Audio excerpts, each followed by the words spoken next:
This week on Getting Up to Speed is a series of special interviews covering the life of Morrie Williams as well as Williams Motorsports. We got a chance to talk with several personalities, a lot of drivers, as well as longtime crew chief Ashley Smith of some of their best memories and stories about Morrie. And so this week is dedicated to that great person whom we will be honoring in September 30th at King Speedway, powered by Keller Motors in Hanford, California on Saturday night. We will start the series off with Ashley Smith, longtime crew chief, about how he got started with Williams Motorsports, his time with Williams Motorsports, as well as his continued connection as well as involvement in Williams Motorsports. That's coming up next after these messages. Dave's Home Supplies specializes in cabinets, flooring, and countertops. Visit their website at daveshomesupply.com to look at products, services, financing, and even a free estimate. Are you looking for bookkeeping, payroll, or income tax services? Then check out the folks at For You Simple Bookkeeping.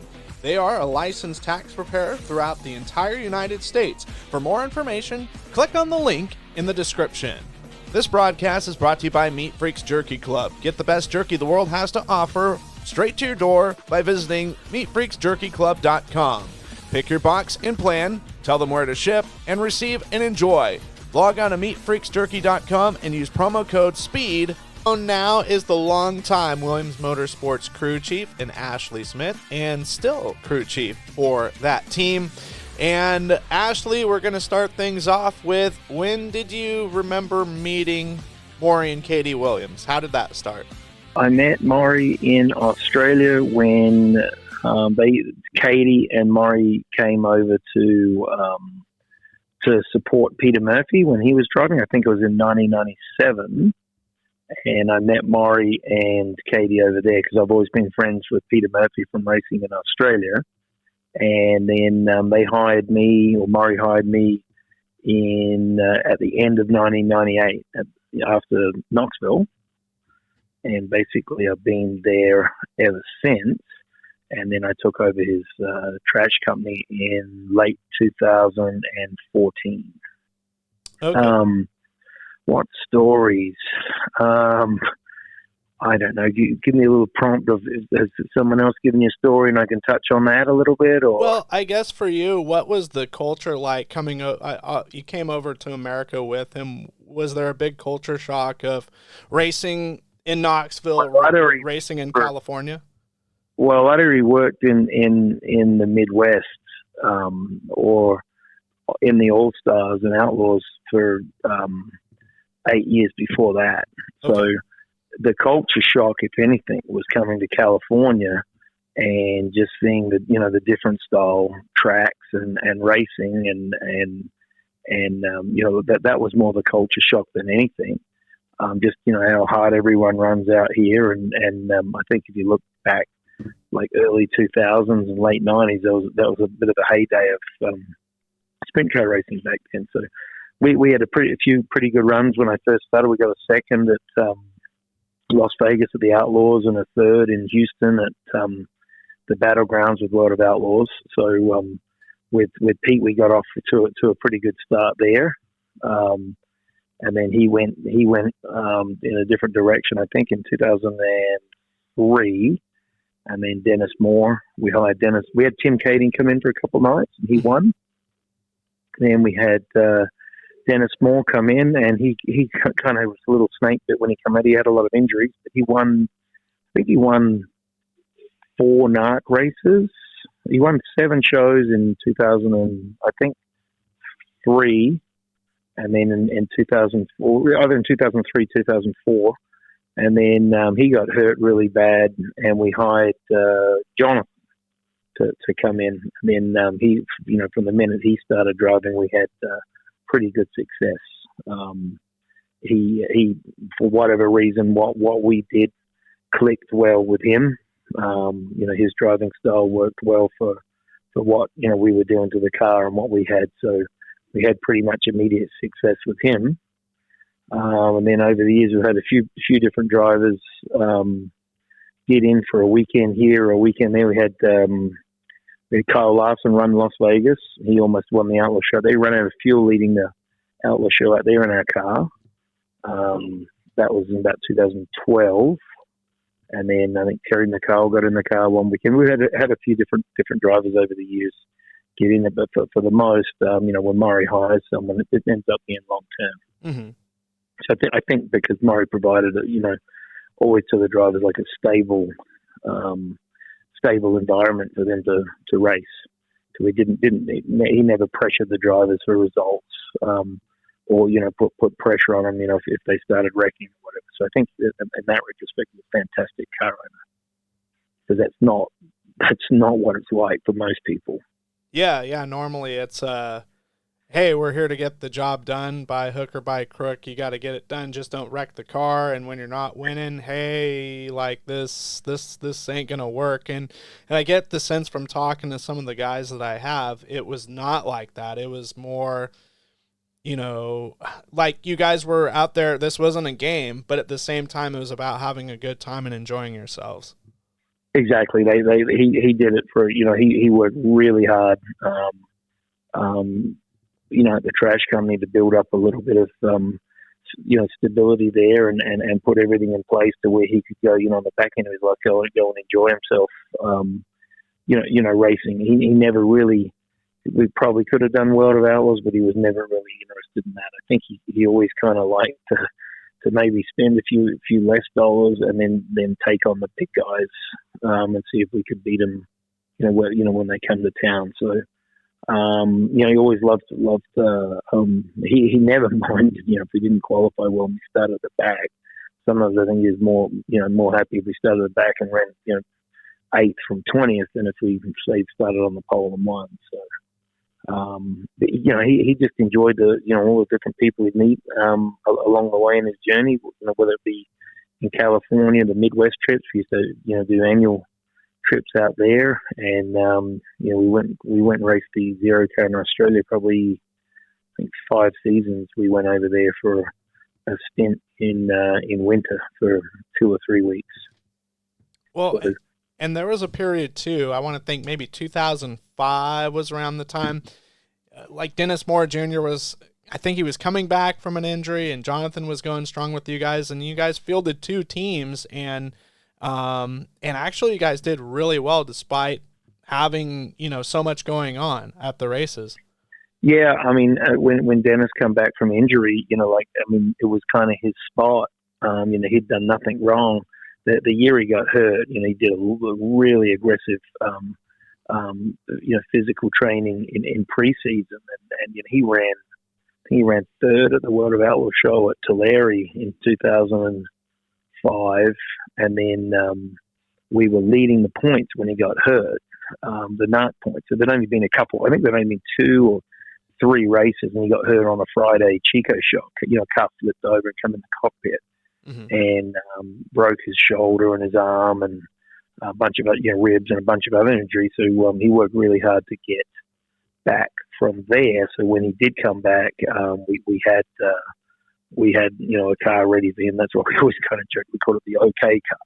Yeah, so yeah. Zero and the OK, and then he had some pretty good success with that. I think we won we did win the Antioch NARC show, and I know he ran 2nd at Chico and Fernley to Jonathan in NARC shows, because I think we got a couple 1-2s. Mm-hmm. But it just ended up being he wanted to get back to Iowa and have another go at racing out at Knoxville, because he lived 40 minutes away. And I think the experiences he had out here racing for Morrie really helped him race back there, because once he got going back out there, he went a lot better than what he did maybe before he came out here. And I think it's similar to a lot of these guys that come out to that start in California and they go out to the Midwest, so fast and rough and, like racing out here when they come out to the bigger tracks, it gives them a little bit more time, because they're hurried out here so much. When they get out there, they can all kind of just take a little bit more time to make decisions. So he did a lot better out at Knoxville after he left. So yeah, we did do that 2-car team. I think that was in 2006. Okay. Five, so 5, 6. He got hurt in 5, and then we did it in 2006. Yeah. I remember. I remember one of my friends, Brendan Boyce, I think, was helping you guys wrench on one of the cars. Yeah. Yeah, we left him in Vegas. We didn't actually leave him. We kind of left him. Did you ever hear why he got fired? Did he ever tell you why he got fired? No, he didn't tell me. Pretty cool story. So we've got both race cars, and both race cars are going to Australia. We had to load them up on the Sunday afternoon at the Richard Petty driving experience. And I'm like, Brennan, you got to, like, he had his Oregon friends there, and, you know, because it was Las Vegas and everyone's going out afterwards. And Morrie said, all right, you guys are going out. What time do you want to meet down at the car park? You know, we were at the Palace Station. I think we said 9 o'clock. Mm-hmm. And me and Dennis bumped into Brenny at about 2 in the morning at New York. And I was like, dude, you good to go still? You good to go? Yeah, he's like, yeah, I'll be out there. It got to 9:15, no Brenny. No one's answering. He's not answering the phone or anything. And I was like, oh, fuck, he's in trouble now. Because that's one thing Morrie did do. Like, I mean, you wanted to be punctual with Morrie. You know, if he set a time, then you know, you had to stick by it. But so he pretty much, Morrie said, well, we're going to have to let this kid go. And I drove out there. So I came out. We actually stayed another night and then drove back. So it ended up being all right. But that was just a little bit how Morrie was. He left Dennis one time at the shop because, you know, he said, hey, we're leaving for Placerville like at 10 o'clock. And then 10:15 comes up, no Dennis. Well, see you later. You have to figure out how to get there yourself.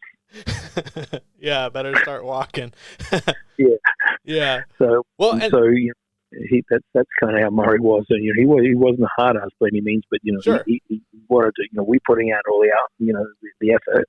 So you know, he wanted to have, I think, the respect that, you know, you could make it on time. Yeah, and that's something that I think Pete touched on in his interview. He was saying, you know, there was few rules with Morrie, but one of them was no drinking before the races. You know, that was something that was expected to be adhered to. Yeah, he didn't want you drinking the night before. Yeah. And then the one thing with Morrie, like when I first came out there, you know, I'd worked on race cars in Australia before I come out here. And then, you know, I'd worked with Guy Ford and, you know, we ran third at the Nationals, a 47 car, and had some really good runs and worked on the All-Stars. And when I did work for Morrie and I went out there, he's probably the first owner I worked for in America that actually knew how to put an engine together and a car together. So, you know, I got him, you know, when he was in his 60s. Mm-hmm. And he was very skilled. So, like, I mean, you couldn't pull any wool over his eyes as far as this isn't working or that's not working. You know, we need to get this or that. You know, he'd be a little bit stubborn sometimes because he knew a lot. So, I think that was good. You know, it was actually good. You know, good help for us as well, where we had a car owner that you could lean on as well. Yeah, kind of a total package, kind of like an old school car owner when you think about it. Definitely an old school. He used to he'd put the coveralls on. He'd have real nice clothes on, and then he'd slip the white coveralls on, and in the, you know, the car wash or working on the car, I think it would all be filthy and sweaty. He'd pull the coveralls off, and he'd still look pristine clean. So yeah. I think Pete told me a story like he was using a broom, and somebody was asking him for quarters or for change. Yeah, the car.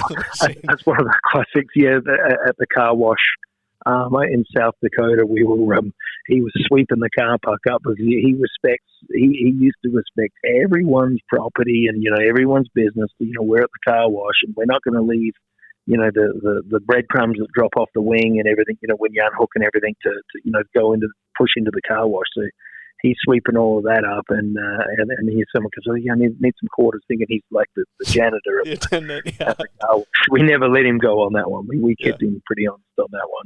Yeah. Well, and something that Bud said too is he took pride in, you know, because it's the nature of the beast, right? Something gets tweaked a little bit, I will just unbolt it, throw it away. We'll just buy something new.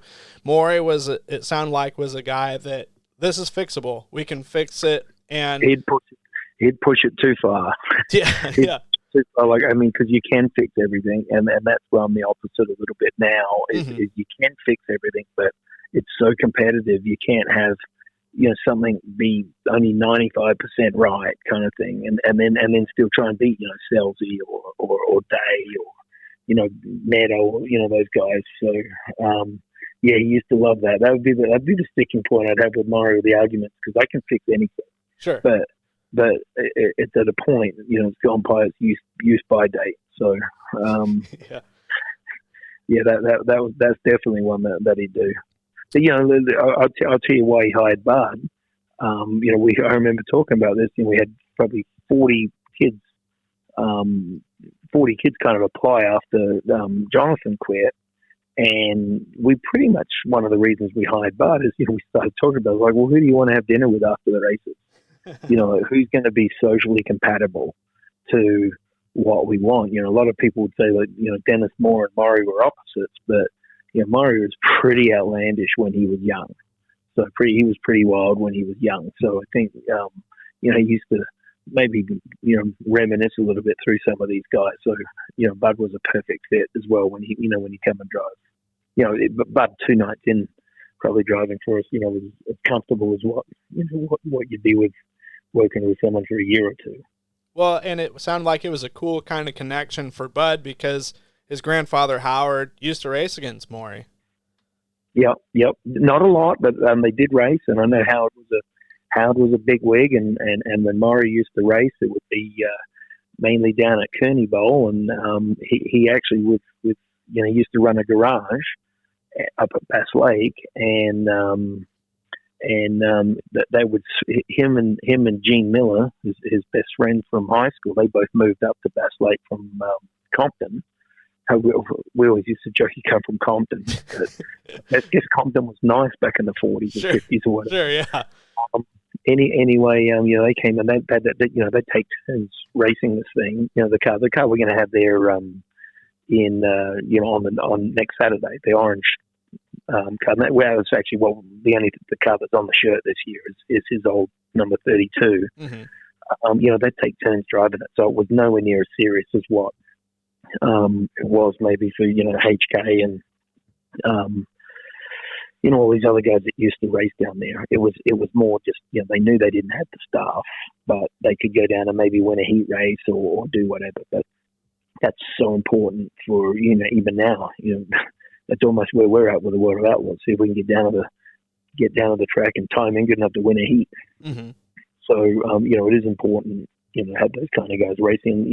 Look what happened from a guy that was just kind of part time in the late 60s, ends up basically owning race cars all the way through to now.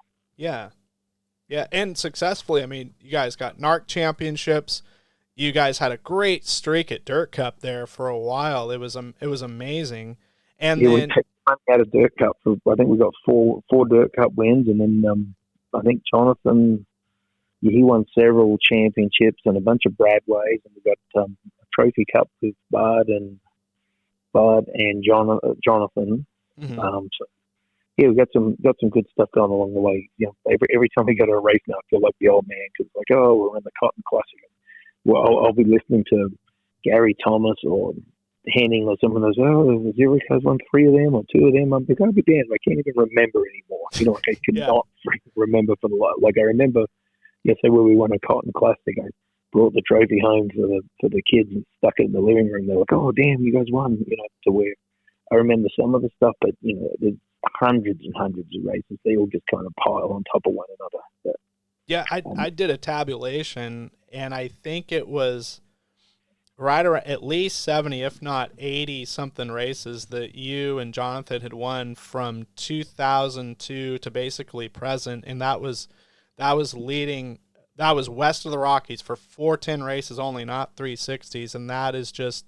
I know that Jonathan had maybe ran for some other different teams and stuff, but I mean it was incredible. I think Tim Kading was because Jonathan had like 96 wins, I think, from 2002 to present, and that's counting Outlaws, NARC, locals, 410 unsanctioned stuff, and then I think TK had 83. But he did a little harder because he was going out with the NST and Outlaws. Correct, like yeah, but I mean, you look at that, it's just like holy smokes, you guys were on kill. that's why TK drives the car when Jonathan's not there. Because I know I've seen firsthand the the performances he can put out. Probably couldn't do that anymore because we used to get probably 15 360, 410 shows at Chico, which they obviously don't do anymore. But definitely Jonathan. We used to kind of expect to try and win 10 shows in a season, which if you're doing 50, 60 races, it's pretty high expectations. I'd say probably the most satisfying thing I got out of the whole working on the zero over the years was actually putting on the front of the 4 abreast of the Knoxville Nationals A main. Mm-hmm. Actually, I'd say that's the most satisfying thing that I probably got out of all the years with the zero. We had a lot of tough visits to Knoxville, and then in I think 2012, I think it was, and we got it all right. And actually, it still didn't go as well as it could have. But the 10 laps into the A, we ran second to where it was kind of crazy. To where then we had a shock absorber problem. But Jonathan definitely got the most out of the car out of anyone that's driven the car back in the heyday. Well, and something that was really awesome about, well, still is with the team, but like you mentioned, Chico running weekly on Fridays, basically from March all the way to October, and you guys supported that racetrack. And for folks that don't know, Oakhurst is not anywhere near Chico, and then you guys would be racing somewhere else on a Saturday night. Yeah, we took a bit to Colin Murray into putting that much diesel in the truck every Friday morning and going up there. But he didn't take much to talk him into it, because he was always a big 410 advocate and never really understood the 360, the reasoning of the 360s coming in with the way they did. He understood, make it to where, like we talked about, a guy that maybe works at a garage or whatever, mechanic, maybe own a car, but the 360 avenue's not. It's always been wrong. So, $65,000 for a 360 right now doesn't make sense. He used to always try and support the 410s as much as good. We had to run some 360 races in the end, because it's just so overwhelming that you can't put a schedule together otherwise. But when I first started working with Mario, we never used to run the Trophy Cup because it was 360s. We'd go follow the Outlaws out to Texas instead. So, he was one of the bigger 410 advocates you've had out here in the last two decades or so. Well, 3 decades. Well, and of all the long runs that you guys had, as far as like with the transport and everything, and Pete touched on this, he was definitely had a lot of stamina being behind the wheel of the truck. I mean, any stories that you can think of that were just wild and crazy of just how far and how long he would drive just to get to a race? Oh yeah, he could drive 10 hours without stopping. I don't know how he pissed, but and then he would charge the hills coming up here, because we're our shop's up in the mountains, and he would terrify us. When I first come out here, I was like, holy crap! Like, he would run it hard, but he's a very, very good truck driver. And I know when I used to drive the truck, he'd be like, "Oh, you need to shift a little earlier." I'm like, "Gosh, dang it, 10 speed! Like, give me a minute here." Yeah, because no one says I was a truck driver. I just had to drive the truck from time to time. But he literally, the first 10 years I worked for Murray, he drove the whole time everywhere.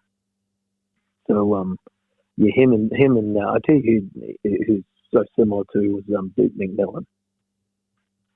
Those two guys were peas in a pod, I think. Yeah. Yeah, and I mean, and when you guys would go to the Midwest, it wasn't just to hang out for Knoxville for a week. You guys would hang there for some time, and you were there for, I don't know, a little over 30 days, and there was close to 30 races that you guys would pick up and try and catch. Yeah, we used to try and do, he loved Husets, so we'd try and do 2 or 3 Huset shows. Like even the night after the Nationals, he used to want to do Husets, and we'd be all hungover, and not that, the drinking policy was loose. We tried, but yeah. Saturday the Nationals were like, we're going to have a few drinks, but we used to run the Sunday after that. Was it Cheaters Day? Is that what it was? Or Gold Cup? Is that what? No, well, it was, actually, damn good memory there. It was Gold Cup in the early 90s, but by the time, I think that kind of fizzed out in the mid to late '90s.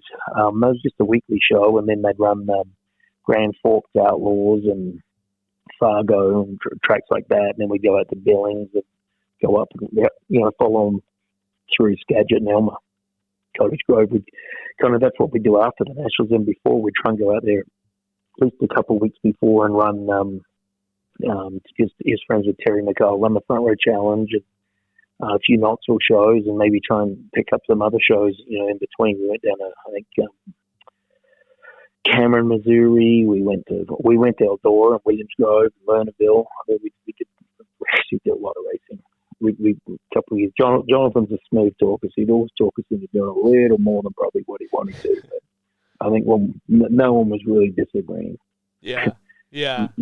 So we try and squeeze as much out of the orange as we could.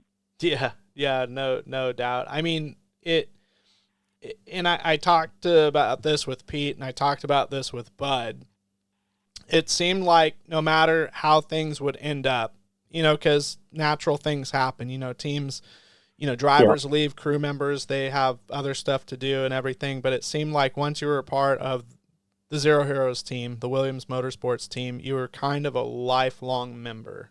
And you're about at that point. Yeah, no, absolutely.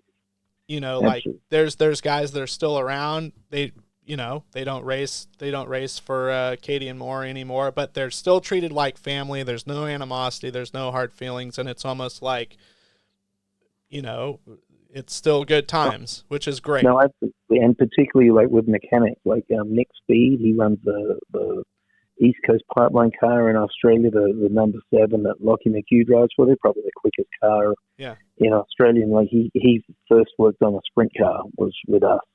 And we knew how smart he was, and he'd never worked on a sprint car. And Pete had him come over, and once you're there, then he quit working for Sammy Smendell to come back to us the second time round to try and win a dirt cup, and we did with him. And then he came back last year and helped us.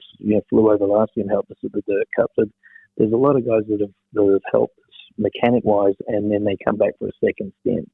Because we try and make it so you have a good time. It's not like slavery. So sure, you can have with if you drove or you worked on the Zero car with Morrie and Katie, you're treated like family. Definitely treated like family. Well, and something that I always thought was really cool outside looking in when you guys would roll at Cottage Grove, or I would see you guys in California, is that sort of international flair, which made you guys unique, not different, but unique.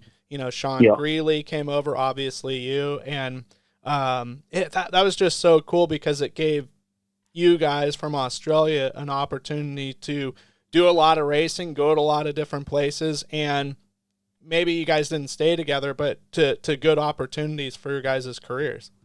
No, absolutely, and that's part of the click of why we used to hire an Australian a lot of the time for the second guy was. Because I knew when I first come over, if you hire someone from Australia and they're actually and they want to work over here, well, they don't get to go to any weddings or birthdays or anything because it's a country away, so they're available 24/7. Sure.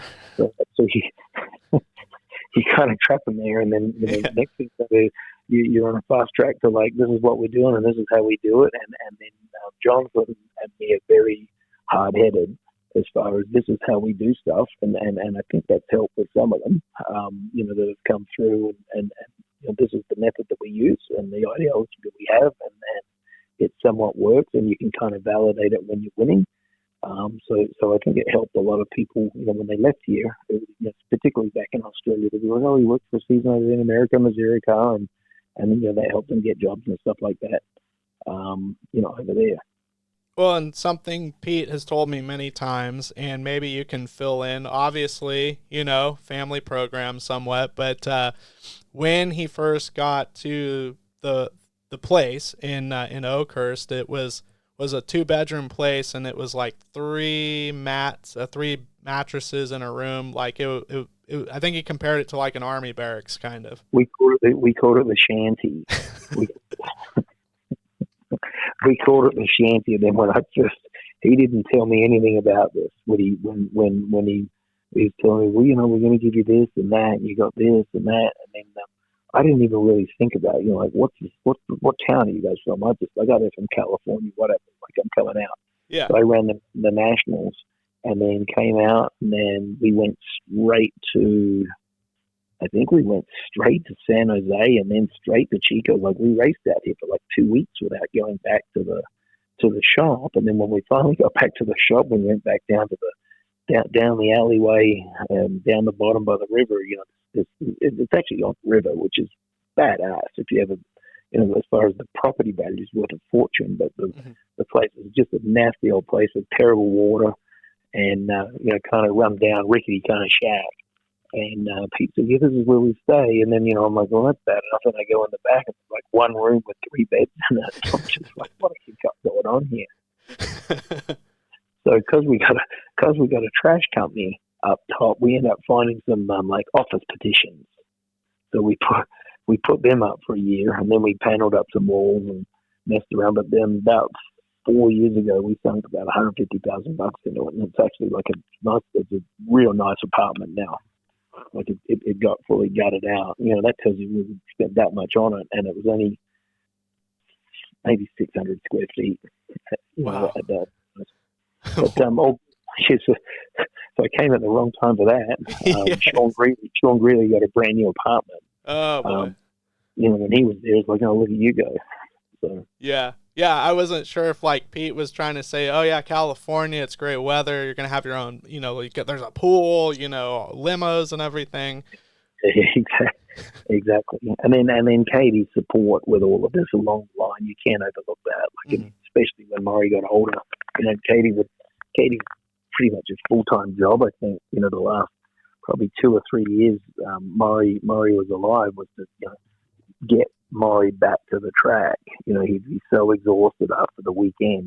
Take him 2 or 3 days to recover from just getting in and out of the hotels and the trucks and the travel and everything. To where it's kind of sad, but it was actually badass that Katie got to extend his enjoyment for the sport. Probably way past what most people would be able to do. And that's something Bud touched on, was even though things weren't great, he was still sharp, and he would look at the car from the grandstands, and he could have a great conversation with you or the driver about maybe something that needed change, or have some input. Yeah, and then that's where Bud was super. Bud was the absolute perfect person to be in the car, right at Morrie's twilight there, because and that's part of what got back to where. When we initially hired Bud, there was other guys that probably had more potential upswing, but we just wanted to get like the quality of person. A lot of people have opinions of Bud, but the inner circle, and because of his wit and sarcasm, he offends a lot of people. But the inner circle, when you're kind of spending a lot of time together, he's one of the best people in the sport. Period. That I've met over 30 years. So. He was perfect for Morrie, like right at the end, even if Morrie was like, "Well, I didn't quite see that, the last, year or so, Bud would kind of explain what was going on, and, definitely keep him involved." Yeah. And it, Bud is definitely a very special person who I proudly call a friend, and he's seen so much, and what I connect so much with him is his love for history. And, there's obviously a lot of history with the Zero car, a lot of history with the Kading name, and it was cool to see that combination. And he's able to indirectly teach me things that I'll go look up, and it's like, oh my gosh, this is amazing. And he can remember shit way better than I can. And at some point, we got to get a Kading in for the Morrie race. I mean, because we've run that. If you look at that race, we've run it 3 times. And we've won 3 of the 6 races of it. And we haven't won dick in the last 3 or 4 years, but we flounder over the line in that. So Hurst has won one. The first year we did it, Hurst won the first one. Selzy won the second one in the OK car. Mm-hmm. They ran 2 cars, and then 2 years ago we didn't win any, and then last year Jonathan won the second one. So we kind of joke is next year we're going to have 2 cars again, and we're going to see if we get someone else in, whether it's Tim or Bart or someone else. To try and get a different winner in it again. Well, in 2022, gosh, that I don't think there was really a dry eye on the final 20 main event. Oh yeah, with Jonathan was winning. Like, my whipping that gosh. home. I was whipping that home like I had the favorite of the Kentucky Derby. I was like, just keep, like one more little bit. So, and I'm hoping we're not done. With what we got going on now with the car, with Jonathan and Katie and myself. Hopefully, you can still fire off a few more runs. But that was kind of cool when the sentimental favorite gets up, because it doesn't happen very often anymore. It's just normally now it's just the fast guy wins. Mm-hmm. So we're almost going to etch Corey Day's name on it now, and we could probably say writing it down on the night. About how it goes these days. It's been wonderful. Is there any stories that come to mind that maybe I haven't asked about, that or anything that you wanted to say before I let you go? No, just everything. It was just a body of work of just everything compiled together was fun. Over the last 20 years, I couldn't have been as, because I married to Morrie's stepdaughter, right? Yes. So yeah, I couldn't have got any luckier. Coming out, as much as I bitched about, the shanty coming out here and this and that. I mean, I couldn't have got any luckier to get around a group of good people over here. I would have been long gone back in Australia if I hadn't. So very appreciative of everything the family's done over the years. And if you don't mind, how did that whole thing start? Katie's Country Kitchen, one of the perks that Peter's giving me, like when he's giving me the big speech, hey, come on out here, because I knew I'm getting out of the limelight when I'm going to California, when I'm going out to California, like stepping away from like where everyone sees you, out in Knoxville in the Midwest. And he's going, Katie's got a restaurant, Katie's Country Kitchen, and you eat for free there. If you get there for breakfast, you eat for free. And I'm like, all right, I get up that early, but you get there for lunch, you get free lunch. So all three of Katie's daughters worked at that restaurant. So one thing leads to another, you're there every day having a free lunch, bitching to them and talking to them and everything. So eventually I ended up going out with the oldest one, Jessica. And it just was sparks from there, and then... Oh, yeah. And then she started coming to the races, and then that was interesting. It was like, hey, Morrie, I'm going to go out with your daughter. That daughter, that was like, oopsies. Nice. And that's happening now. So that was kind of a little interesting conversation when I did that. But he was all cool with it, and I think he probably preferred to have someone from the racing, going out with it than some scallywag from the streets. So. There you go. Yeah, he could keep his eye on you a lot better than some random person. Exactly. Well, that's wonderful. I guess the last question I have for you: what would you say for you personally, biggest win or most memorable moment at the racetrack with Morrie? I know I'm putting you on the spot because you guys had so much success. I would honestly think I would probably revert back if I said probably the most satisfying out of everything that we had, where it was like we were all mutually just relieved with, because we had such a treacherous time trying to make the A main of the Knoxville Nationals, was the first year we made the A main of the Nationals. I remember after the races it rained, and we went over the back stretch, and the whole team kind of got in the trailer before we loaded up, and just high fives, champagne and beers, and it was just like a relief. Because I think we'd been quick enough there probably 4 or 5 times before that, and something's gone wrong, or this hadn't happened, or this has happened, and then going back with Dennis Morrie, we should have walked into the show there, and Morrie had never made the A main of the Nationals, and he'd be going there since 96. So 1994 he'd been going out there, and he finally made it in. And I, honestly, sometimes it's interesting what answer you're going to get, but I'm going to say that wasn't even a win, but it was just getting into a race. Yeah. And, supporting that race, going out to the race, if you work on a race car, and all the other races know, if you work on a race car and you're going out to Knoxville, you build a Knoxville car. So, every year we try and build a Knoxville car, and, you never use to want to get all new stuff. So you'd be kind of trying to save your best stuff all year long while you're trying to compete out racing all the NARC stuff and everything. And, obviously racing out here in Chico or places like that, you're banging in everything and bumping everything. So it was very hard to keep stuff straight, prior to going out there. So it probably, in hindsight, probably cost us a lot of speed going out there every year from just saving stuff. But that would be it. I think it was the 2009, I reckon it was, Knoxville Nationals. Awesome. Well, I really appreciate you taking the time. This has just been such an enjoyable interview, and it's a privilege to not just talk to you, Ashley, but everybody else that has been a part of this incredible and legendary team here in California. And Morrie's definitely missed, but I like that everyone says I drive for Morrie and Katie still to this day, because that's ever true, because he's always with us. Very cool. Thank you.